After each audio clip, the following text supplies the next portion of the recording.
All right, Saagar, what are you looking at? Well, I want to start off by saying that unlike most people who talk about the decline of San Francisco, or any other liberal city for that matter, I'm not happy about what I'm about to go into. I've had some incredible times in San Francisco. I never really got to see it before it became a tech playground, but even when it was relatively safe and it was a hell of a good time. Some of the best meals of my life have been in that city. I have many friends and even family who have lived there for stints who loved it. Sadly, almost all those people have left, including my family, because in the last few years, it is slowly descending into the realm of a completely unlivable. And new data from the University of Toronto, which analyzed mobile phones used in downtown areas of cities, shows that most major cities actually saw a drop of about 1/3. That's extraordinary in its own right. But San Francisco has seen a full drop of 2/3 vacancy and activity in the city center. Other data is backing this up. Wall Street Journal is writing, quote, downtown San Francisco now trails nearly every other major urban center in economic health. Its 25.7 office vacancy rate is close to 10 percentage points higher than the US vacancy rate of 16.4.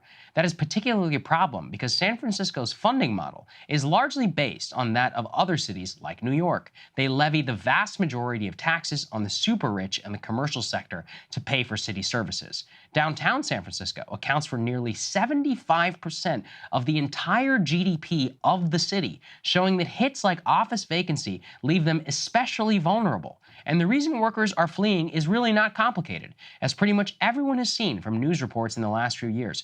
Property crime rates in San Francisco are some of the highest in the entire country. Theft is rampant across the city, both in retailers and towards residents' personal property. This is coupled with one of the worst homeless vagrant problems in the entire country, with many people reporting dangerous near misses on the street and a feeling of generally unsafe anytime they leave their homes. One recent piece of news really hit this. Hundreds of federal workers at the Nancy Pelosi Federal Building, working for the Department of Health and Human Services, will now be working from home for the foreseeable future because crime is so awful around the building. The building, which as you can guess was brought to the city by Pelosi herself, is an 18-story monstrosity that sits in the downtown area. It also happens to be next to, quote, one of the city's most brazen open-air drug markets, where dozens of dealers and users congregate on a daily basis. The San Francisco Chronicle writes that the Pelosi building in particular is, quote, especially popular site for users to get high, socialize, or pass out, and that the order was given through the building already had a system in place even where a security guard was walking employees to the metro so they wouldn't get mugged on their way back home. Ironically, that order was actually given by the head of the building on the very same day that President Biden said that more federal workers need to come back to the office. The order by the federal government is the ultimate admission of how bad the problem is. How can you convince people to come back to the office or even businesses to stay open when the feds themselves say it is too unsafe for their workers to come into the office? That bat signal has gone out to many businesses. You'll recall the news we brought here previously. The largest mall in the city, the Westfield Mall, I actually bought one of the ties that I wear, is simply giving up and turning the property over to its loan holders. Other retailers are following suit. Nordstrom said it's going to close both its locations in downtown San Francisco due to dropping foot traffic in stores and rampant crime. Whole Foods also is closing its flagship store in San Francisco after just a year, citing concern for the safety of its workforce amid crime. Now look, individual stories of crime rarely tell the full picture of a city, but one woman in particular came a point of discussion this weekend after she posted a TikTok describing her experience. Now first, let's take a listen and then we're going to discuss this on the other side. I'm literally shaking right now. I was just getting groceries and I live in San Francisco and I never really feel fully safe. If you live in San Francisco, I'm sure you know what I'm talking about. And I just got groceries. I'm walking out of the store and this guy is walking past me and says, "Move, you stupid bitch." And he spits in my face, spits all over my face. And then I say, "Excuse me, did you just spit in my face?" And he says, "Move or I'll rape you." There's also people everywhere and everyone's just walking by because they're like, I can't handle something else in San Francisco. It's always something else. I don't even know why I'm posting this. If you live in San Francisco, do you feel this way all the time? I don't feel safe, ever. I literally never feel safe.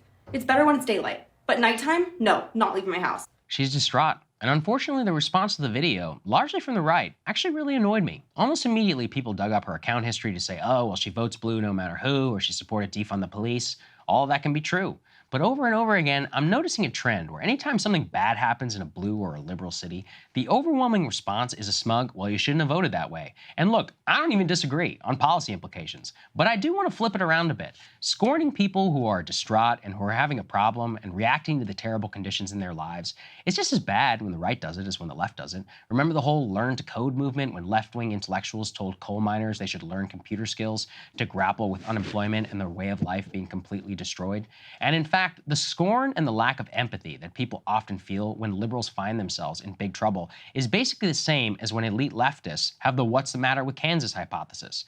Over and over again, you hear them say, why do these stupid Republicans who are borderline on the poverty level keep electing Republicans who work to defund their health care, stop worker protections, and minimum wage from being raised? And they push for free trade agreements that actually hurt their own constituents. And so when something bad happens to those red states, the discourse inevitably pops out a think piece or two about how Republican states are actually moochers who get more benefits than they generate and are downtrodden. Recall Hillary's comment. She won all the areas which are dynamic and not going backwards.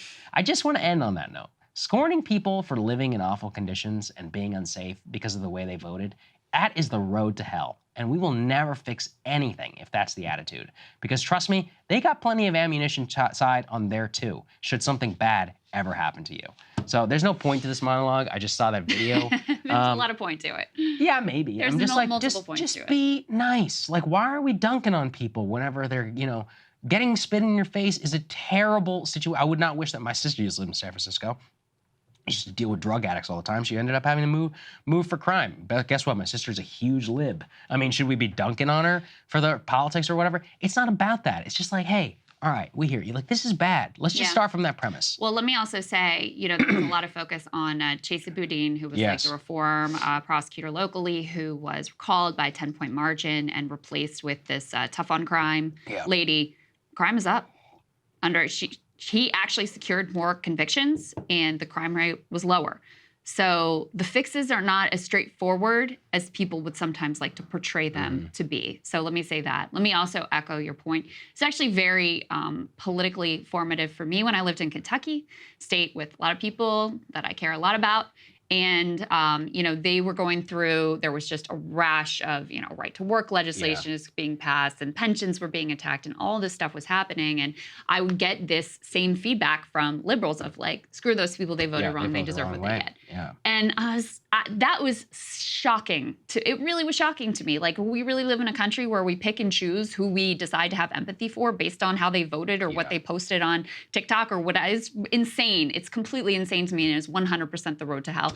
It's also a very online phenomenon. It's not the way people act in the normal world, so just keep that in mind as well. I agree, but it is infecting a lot of politicians. They're like, whatever, let it be. I mean, and you shouldn't if people are suffering, like you shouldn't be taking their voting status whenever that comes. And look, people can learn whatever lessons they want. Sometimes it's not going to be always, as you just said, shit's complicated, specifically whenever it comes to crime. There's a lot of things that goes into it. Federal housing orders, all these other things, price of house, et cetera. Even in terms of crime, a lot of it has to do with more homelessness policy that you're allowed to even implement that has nothing to do with the prosecutor. So anyway, my point being that just have compassion for people and don't just have that, be the immediate response, because you could be on the other end of that transaction too. Hey guys, if you enjoyed seeing us react to each other's monologues, make sure you subscribe so you can see our reactions to every single piece of commentary. That's right. Go to breakingpoints.com, become a premium subscriber today.